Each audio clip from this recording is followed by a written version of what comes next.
Thank you all for hanging out with me. I know I've been away for a while, but life has been lifing. So if you are a Cancer, Sun, Moon, or Rising, I need you to take good care of yourself, okay? I had a work friend, Cancer Moon, who was one of those people that had a huge heart, just like every Cancer that I know. This woman loved the people at work so much that during her days off, she would make food. She would spend her entire day off cooking to bring food to work. I'm not saying she did this every day, but she did this quite a lot, okay? Thank you all for hanging out with me. I know I've been away for a while, but life has been lifing. So if you are a Cancer, Sun, Moon, or Rising, I need you to take good care of yourself, okay?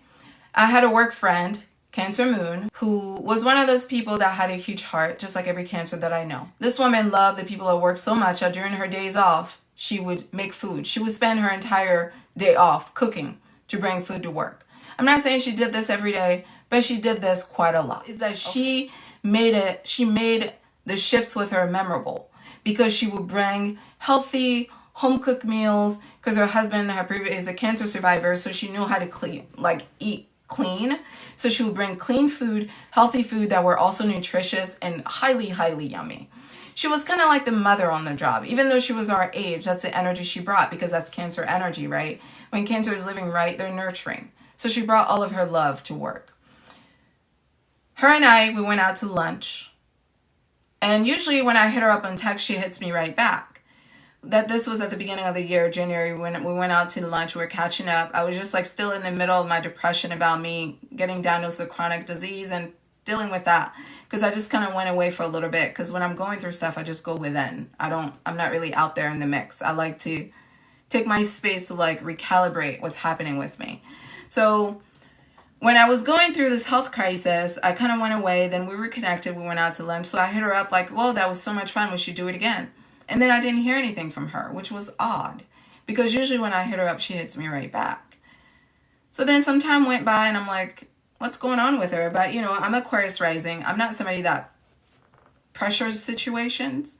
I just like things to play out. And I'm also a Sagittarius Sun, so I'm very lackadaisical. I'm very unbothered. I'm very whatever. What will be, will be. I'm not, maybe she got caught up in life and she'll circle back. But then 3 months went by and that was a very long time. So finally I reached out yo, what's going on? Are we good? Are you good? And then she just texted me 2 words and it just said I had TRACH. It wasn't even I couldn't even comprehend. It wasn't even I can understand it. And I'm like, what the fuck? What does this mean? So then she types again, I had TRACH.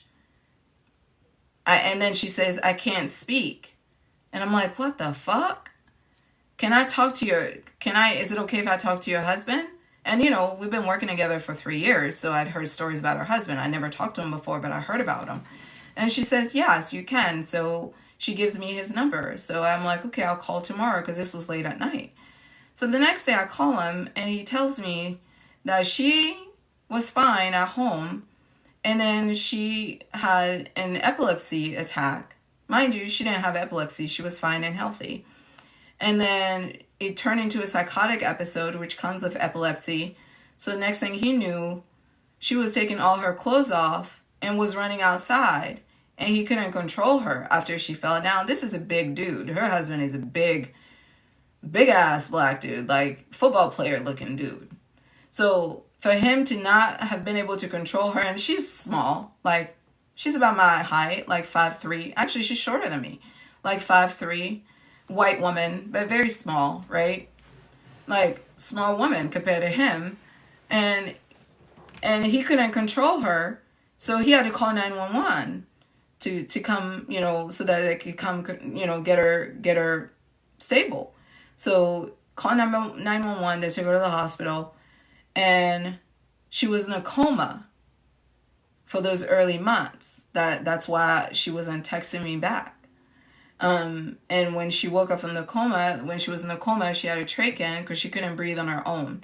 So she couldn't breathe, she couldn't walk, she couldn't talk, and she was just laying there this whole time in the coma. And I was devastated, okay? Trying to get through this without crying. Because I feel like if I start, I won't be able to stop. I was devastated.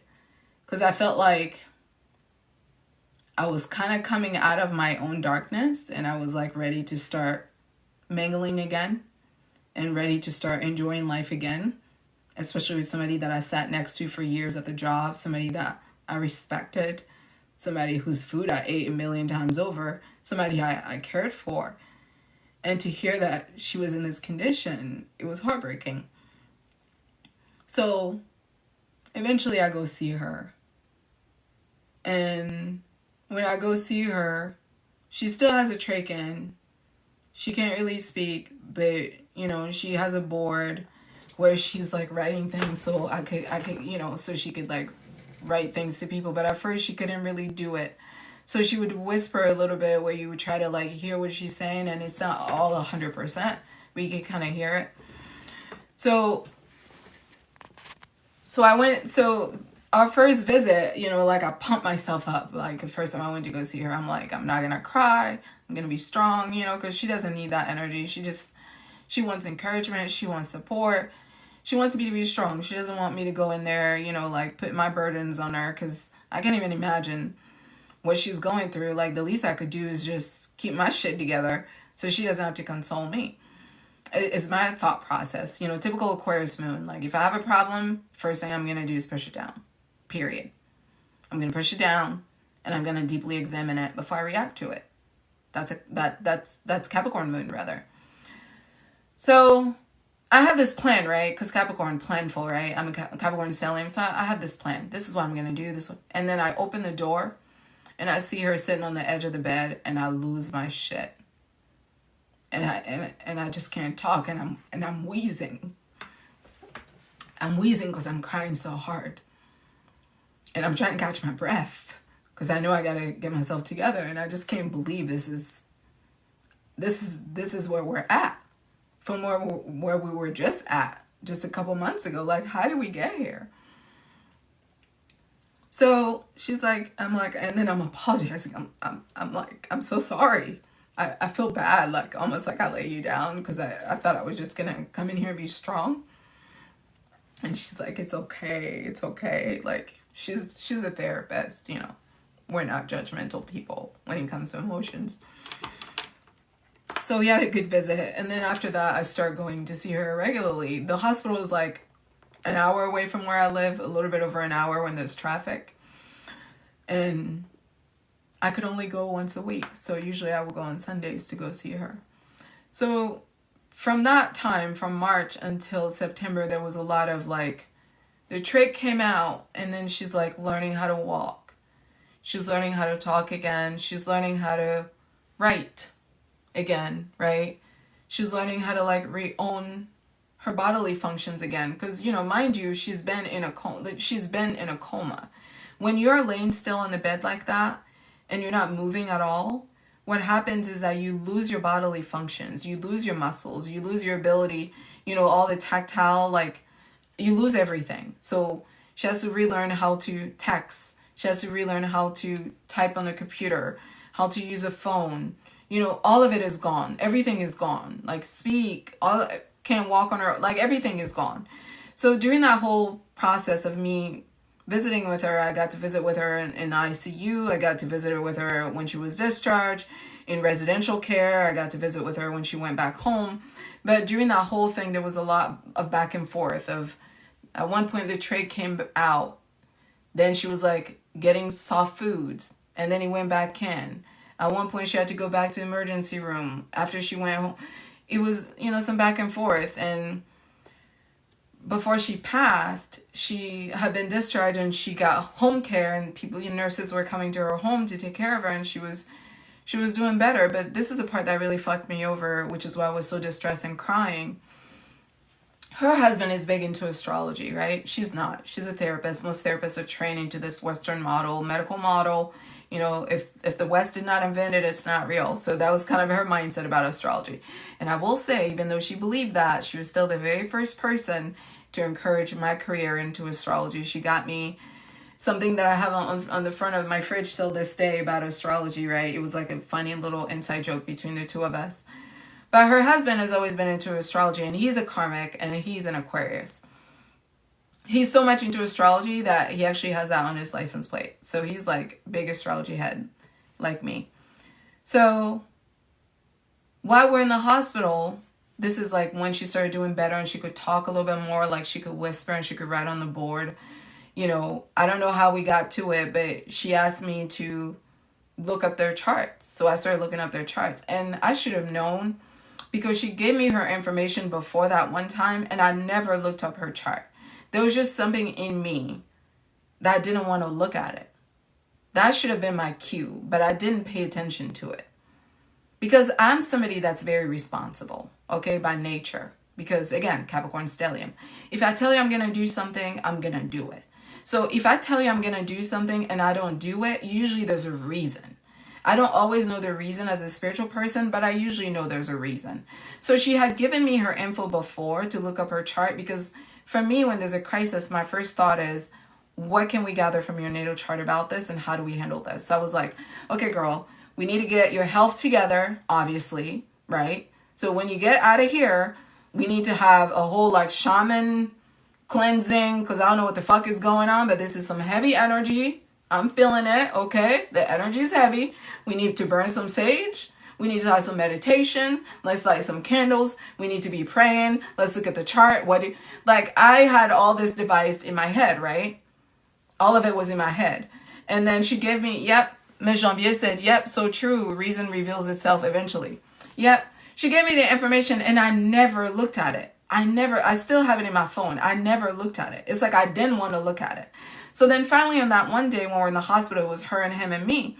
And he was like, let's look at it. So I'm like, okay, sure. Because he was here. So it was more focused on the two of them together because, side note, they have a beautiful love story. Okay?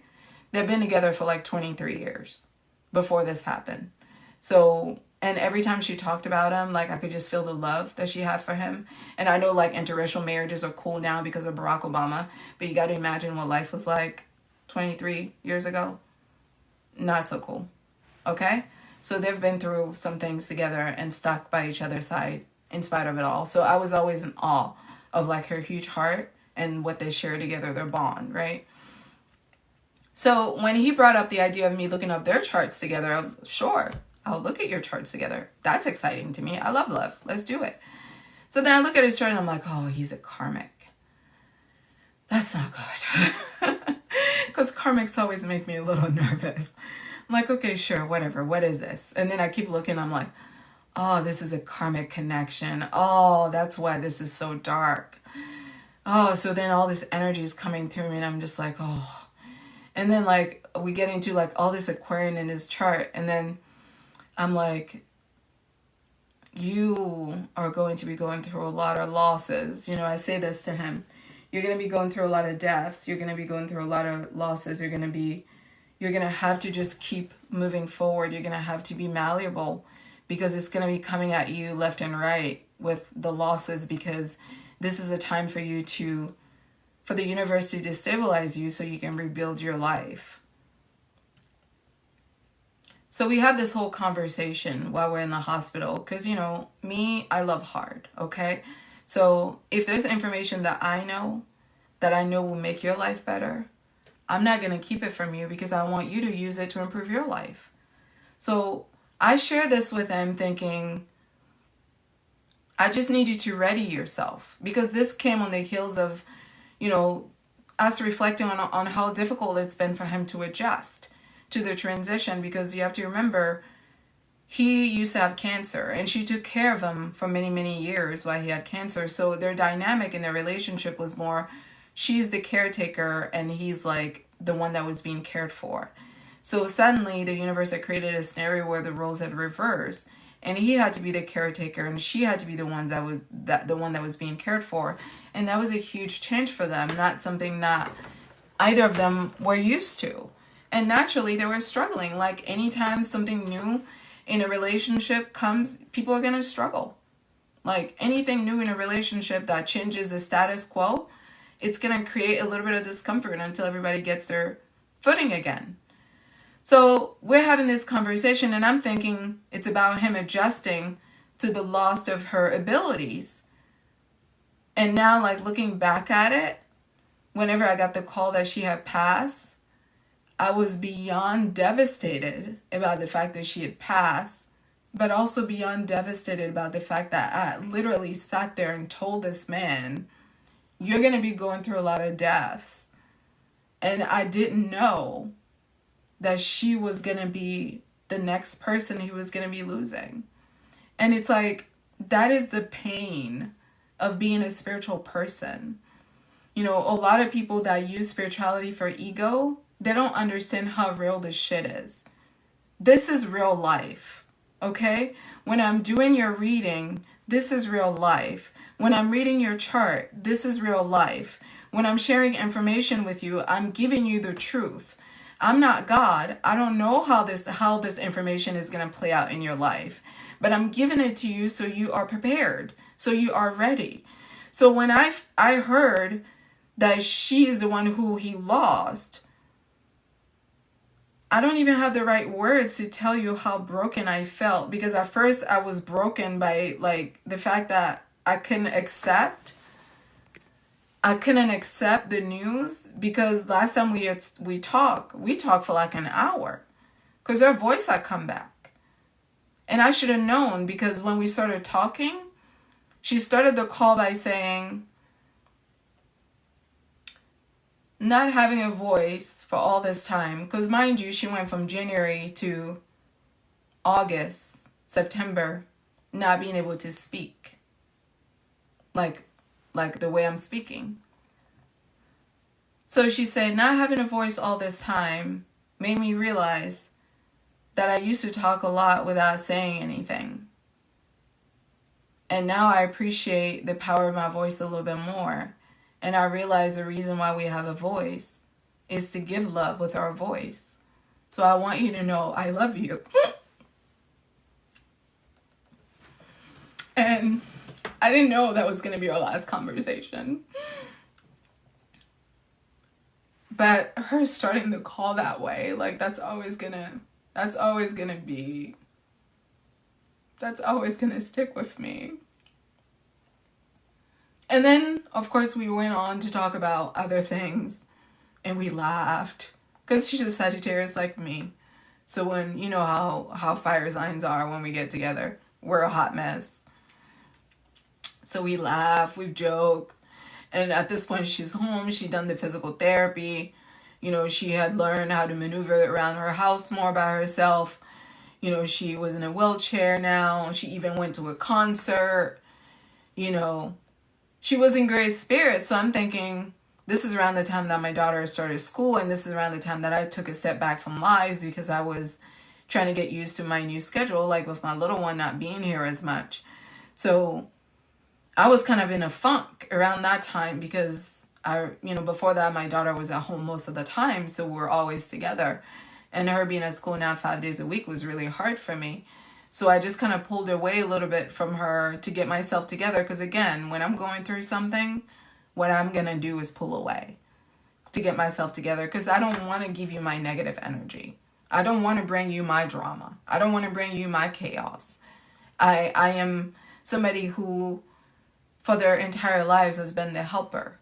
So I've got it in this like warped mindset that I need to always be strong, right? That I need to always be together. So even when I'm hurting, I don't want to bring you my hurt, because I feel like that's my job.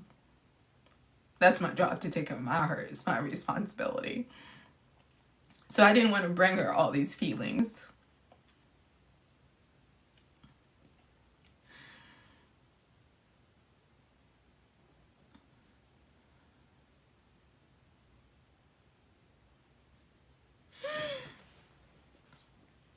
But now that she's gone, I regret it. Because I could have been talking to her about it. And because she's an amazing therapist, you know, I used to always tell her, if you were my friend, you would be my therapist. Because she's an amazing therapist, I know she would have helped me. But I made the autonomous decision to protect her from my pain when she never asked me to do that. And because of that, I missed out on an opportunity to have more time with my friend. So that whole thing left me in pieces, okay? From the reading that I did for them, from her calling me to tell me she loved me and us talking for an hour, from the whole journey, the whole thing left me in pieces, all of it. All of it.